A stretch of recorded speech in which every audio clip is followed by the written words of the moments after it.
Duuti Bonii akka waan garaa tokko keessa waliin baane yookaan akka waan waliin dhalanneetti baay'ee tokko na gaddisiiste. Dhugaa dubbachuuf akka nama obboleettii koo garaa tokko keessaa baanetti garaama koo na gubde dhugaa dubbachuuf. Maaliif warra kaan irraa adda taatee otoo hin taane duuti ishii warra kaan irraa adda otoo hin taane maalidhaaf gara hirgootee duuti ishii sun natti dhagaameef daandii baay'ee deemtee lafa kana waan geesseef seenaa ishii yeroo dubbattu seenaa ishii dhaga'ee jechuudha. Seenaa ishiin kaleessa dabarsitee dhuftee lafa kana geesse yeroo ilaalu baay'ee garaa na nyaata. Maaliif nama daandii irratti guddate, nama sigaaraa xuuxaa guddate, nama daandii irratti kufe, nama haadhaaf abbaa gargaarsa biraa hin qabne, nama abbaa hin qabne barachuuf jette haatiin koo immoo na barsiisuuf xiqqoo harka qalleeyyiidha jette. Sababa kanaaf Boniin karaa irratti kuftee sigaaraa xuuxxee jechuudha. Sababa maatii gahaa dhabdeef. Haa ta'u malee daandii amma kana deemtee as geesse jechuudha. Yeroo sigaaraa xuuxxee yeroo karaarra bulaa turte sana jechuudha of hin ajjeesne Boniin. Rakkina baay'ee beela baay'ee dandamantee dhabuu keessatti argachuu keessatti waan hundumaa dandamattee moo'attee har'a geesse.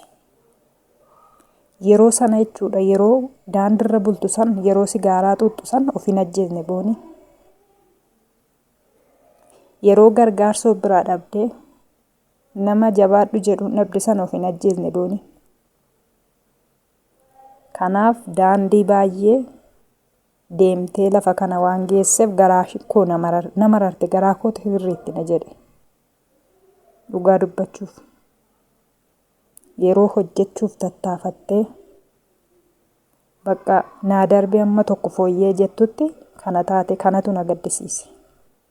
Akka obboleettii tokkotti akka namummaa tokkotti isa kanatu natti dhagahame malee duuti duruu jira. Of ajjeesuunis of fannisuunis duruu jira.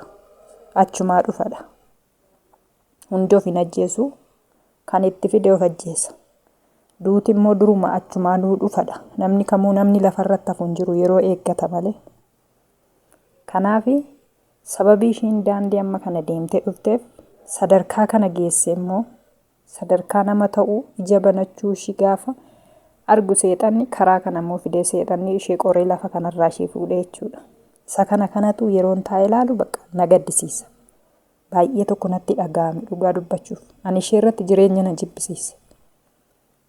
Wanti godhamullee hin jiru garuu ishee ilaalee abdii na kute dhugaa dubbachuuf. Maaliif namni inuma du'a duuti duruu jira waan ta'eef baay'ee tokko natti na gaddisiise. Nama nuu hin dandeenye gizee isheen duuteette gaafa suura ishee kana booda jettee poosti gootu qalladdisse. Gaafa hundumtuu Boniin duute Boniin boqotteedhaan dhugaa jedhee namanneen gaafa reenfi ishee hospitaala galuun amanee jechuudha. Kanaaf kaleessumaa kaasee baay'ee tokko natti dhagahamaa ture dhugaa dubbachuuf duuti ishee. Haa ta'u malee Boniin kan ittiin of ajjeeste sababa abbaa manaa ishee Joositiifidha. Sababii kan ta'eef immoo sababa isa jedheef immoo kana dura Mooneet beeksisaa interviiyuu isaan lamaan gootetti. Gaafa interviiyuu sana keessatti jecha isaanii namoonni baay'ee hubachuu dandeessu. Yoosef jechuudha abbaa manaa ishee kun kan biraa jaallatee yuunivarsiitiitti kan biraa jaallateera. Haa ta'u malee Boniin immoo Yoosef TikTok irraan barteet isa jaallattee jechuudha. Si jaalladheette gaaffii jaalalaa isaa dhiyeessite ani si dhabuu hin qabu yoon si dhabe nan du'aa jette lubbuu koo dabarsaa jennaan ishee san dhiisetu Boniitti as deebi'e Yoosef. Maaliif lubbuu ishiin dhabamiin jedheetu ishee kana faana jiraachuu jalqabe jechuudha gaa'ila dhaabbatanii. Haa ta'u malee lubbuu ishii eegee har'aan ga'eera ture Yoosef. Haa ta'u malee immoo Ani joosii kodhamnaan jaa kodhamnaan lubbuu koon kenna waaqayyoo umurii sanaaf haa dheeressu jechaa turte, viidiyoo hojjechaa turte. Isheen garaa guutuu jaallatti. Garaa ishee guutuu jaallattee jirti. Inni garuu isheen jaallanne. Isheetu jaallata malee inni isheen jaallanne. Sababa isheen ofan ajjeesaaf jettuuf isheetti walitti dhufanii jechuudha. Gaa'ela waliin godhatan lubbuu ishee eeguuf jecha joosis malee isheen hin jaallanneen. Garuu isheen immoo jaallattee jirti garaa guutuu. Waan jaalallee nama godhu kan jaallatee dhabetu beeka. Haa ta'u malee sababa lubbuu ishee eeguuf inni bakka walitti dhufanii gaa'ela godhatan. Isheen immoo waan isa jaallattee jirtuuf yeroo baay'ee viidiyoon hojjetti jaakoo jetti, yeroo hundumaa jaashii kana keessaa hin dhabamsiistu jechuudha. Jaankoo kana naa biteetti, jaankoo akkasidhaa itti. Haa ta'u malee yeroo baay'ee afaan ishii keessaa kan ba'u ani si dhabnaan lubbuu koon balleessa umurii naaf dheeradhu jechaa turte. Viidiyoo ishii baay'ee laala dhugaa dubbachuuf. Isheen garaa guutuu jaallatti. Haa ta'u malee haala gaarii walitti dhufanii gaa'ela isaanii biyya keessa taa'anii gaa'ela ajaa'ibaa godhatanii gaa'ela isaanii sana ajaa'ibsiifachaan ture anumtuu jechuudha. Akkamitti booniin duwwaa irratti gaa'ela dinqii kana godhattee dhugaa dubbachuu baay'een ajaa'ibsiifadha. Jaalala isaanii kaa'anii keessan beeku irra keessa kolfu waan ta'eef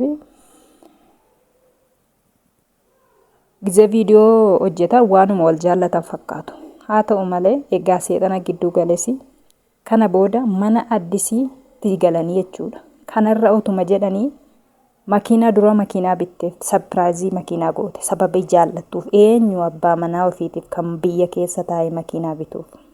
Isheen garuu waan jaallattuuf garaa ishee guutuu waan isa jaallattuuf bakka waan ittiin garaa geessu waan dhabdeef makiinaa isaa bitte. Makiinaa isaa bitte gaa'ela geggeeffattee kaate. Ishii mana kana dura keessa taa'an sanoo dhiisanii immoo mana biraatti immoo mana addisiitti qayyaratte. Dura soofaa hin qabne illee soofaa gashattee TV wantoota garaagaraa viidiyoo ishee irratti yeroon argu. Kana guuttattee jechuudha. Hojjettee jechuudha biyya keessa teessee tattaafattuu dubaraa dhugaa dubbachuuf. Boonii jechuun baay'ee tokko nama cimtuudha. Akka kootti dhugaa dubbachuuf nama kun isheedhaaf malu miti. Gaa'ela ishee kana cimsiisachuuf jettee waan isheen hin gooneef hin jiru. Makiinaa bittee fi makiinaa keessa isa keesse. Dhiiratu bitata malee dhiiratu dubartiidhaa bitu ani hin agarre. Jaakootiif jettee sapiraayizii gochuu ishee anaan baay'ee tokko. Anumtuu viidiyoo ishee ilaaleen baay'ee tokko dinqisiifachaa ture dhugaa dubbachuuf. Kanaafuu booneen kaleessa immoo guyyaa dhumaa ishee jechuudha. Waa lama dubbattee hojiis hojjedhee nan gammachiisneette. Hojiin hojjette hojii ishee sanattis bakka wanta gootu dhabde. Gaa'ela koottis anaan nan gammachiisne gaa'elli koos nan boqochiisne jette. Kanarraa namni hubatu hin hubata. Namni sammuu qabu namni bakka namni yaada guddaa qabu kanarratti hin hubata. Gaa'elli koos anaan nan gammachiisne jette. Booneen otoo gaa'ela ishii keessatti otoo gaa'ela qajeelaa ta'e yookaan gaa'elli jaalalli jiru ta'e kana dura yeroo dubbattoo yeroo viidiyoo hojjettu jaakoo keessaa hin dhabsiistu. Kaleessa garuu gaa'elli koo sanaan nan gammachiisne jette. Hojiis hojjedhee argeera nan gammachiisne ittiin boqonne jette. Anaanii du'a qofa kan na boqochiisu jette. Kaleessa maxxansitee jechuudha. Funyoo qabatte yookaan wanta ittiin uffannistu qabatte jechuudha. Kanaafuu gaa'elli ishii keessa gammachuu waan hin jirreef gaa'ela ishii kana ani gaa'ela koottis hin gammanne hojiis hojjedheera. Hojiin koos nan boqochiisne gaa'ellis nan boqochiisne. Kanaafuu anaan kan na boqochiisu du'a qofa ani filadheera. Maatiin koo firoottan koo hundumtuu nagaatti warri sin gaddisiise wanta anarratti jibbitanii sin gaddisiise yoo jiraate immoo dhiifama naa godha. Turtii gaarii siniif haa ta'u jettee suura kana poosti gooteetu funyoo ittiin uffannistu harka irratti qabattee jechuudha. Suura kana waraabdee poostiif goote isa booda dhaqxee of ajjeeste. Otoo jaalalli jiraate kana dura yeroo viidiyoo hojjettoo jaakoo jettee maqaa jaashii otoo dhayin hin ooltu bultu. Kaleessa maaliif jaakoo jettee jaasa ishee sanitti abbaa manaa ishee sanatti hin dhaammat ture. Gaa'elli ishee jeeqamaa sababa wal dhabaniif of ajjeeste isheen. Ani xiqqoo ishee kan qirne jedhe eddii fedhii hin qabaanne abbaa manaa ishii kun.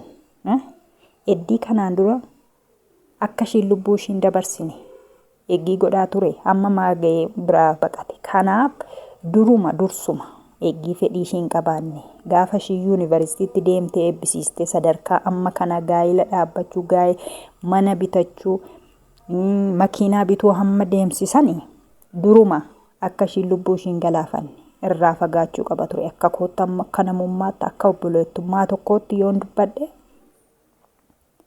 duras du'uun hin oolu.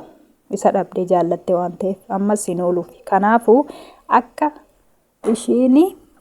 ishiin durumayyuu of hin ajjeesneef irraa fagaachaa deemuu qaba ture. Jaalalli sun amma tokkollee akka ishiin isa irraanfachaa deemu gochuu qaba malee sadarkaa kanaan ga'ee makiinaa bichisiisee meeshaa mana keessaa guujjisiisee ka'ee gaafa kan ta'u akka namummaa tokkootti akka obboleettummaa tokkootti kun Waaqayyos hin jaallatu. Dhugaa dubbachuuf. Kanaafuu Booniin kan of ajjeeste sababa abbaa manaa ishiitidha.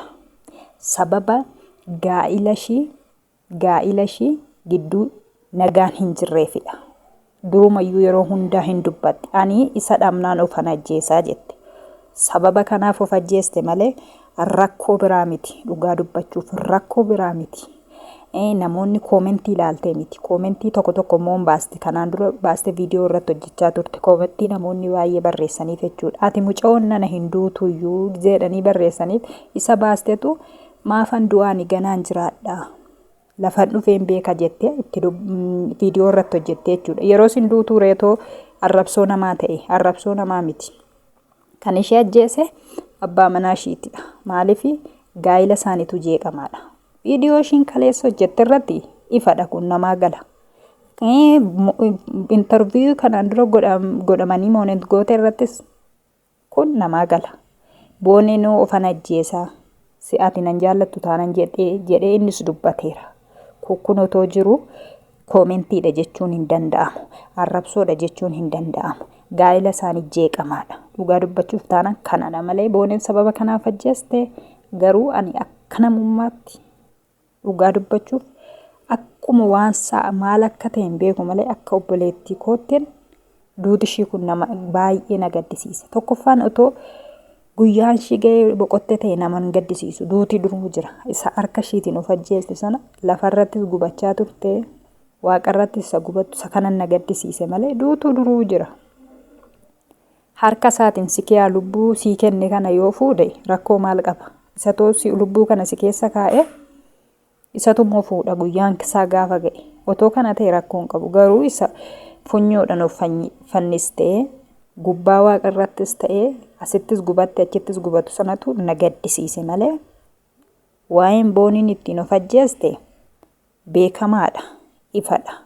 Namoonni baay'een immoo kan hirir jedhaniitti kan duuti Boonii isaan gubee hirir jedhanii imimmaan isaanii harcaasanii isheef gaddaniif sababii maaliif daandii fagoorra daandii dheeraa deemaa dhuftee dadhabdee haala mijeeffattee beela baay'ee rakkina baay'ee dandamattee as geesse gaafa uffee jettee haara galfattutti lubbuu ishii of dabarsiiste. Sababii kanaa namoonni baay'een bakka waan godhan dhabanii imimmaan isaanii harcaasanii akka gashuu danda'anitti garuu gashuu hin danda'ani. Otoo imimmaantu gasha ta'e Hacaaluu goota keenya Hacaaluu gala.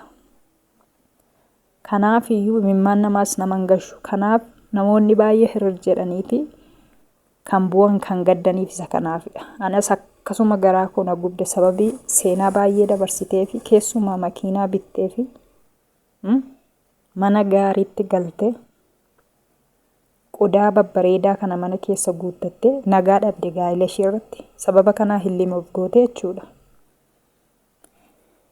Baay'ee nama gaddisiisa. Isheen bu'aan biraa miti kan gubde haadha ishii qofa gubde.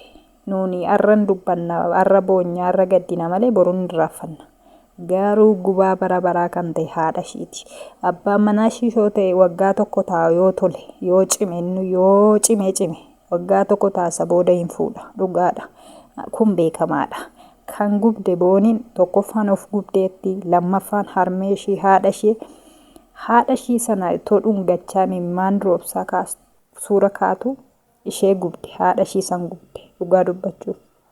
Uummanni miidiyaa irraa boruu ishee dagata. Abbaan manaa ishees boruu dhaqee fuudha. Garuu harmee ishii gubate. Isheen immoo ofiis of gubdeetti.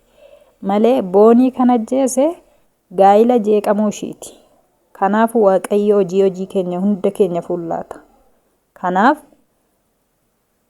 murtoo akkasiis ofirratti fudhachuu hin qabdu ture. Maaliif bakka gadi jettee Waaqayyoon kadhachuu ture kan ishee barbaachisu otoo hubannaa qabaatte. Maaliif daftee aarii keessa galtee murtoo ofirratti fudhachuu hin qabdu ture. Garuu egaa wanti godhamu hin jiru.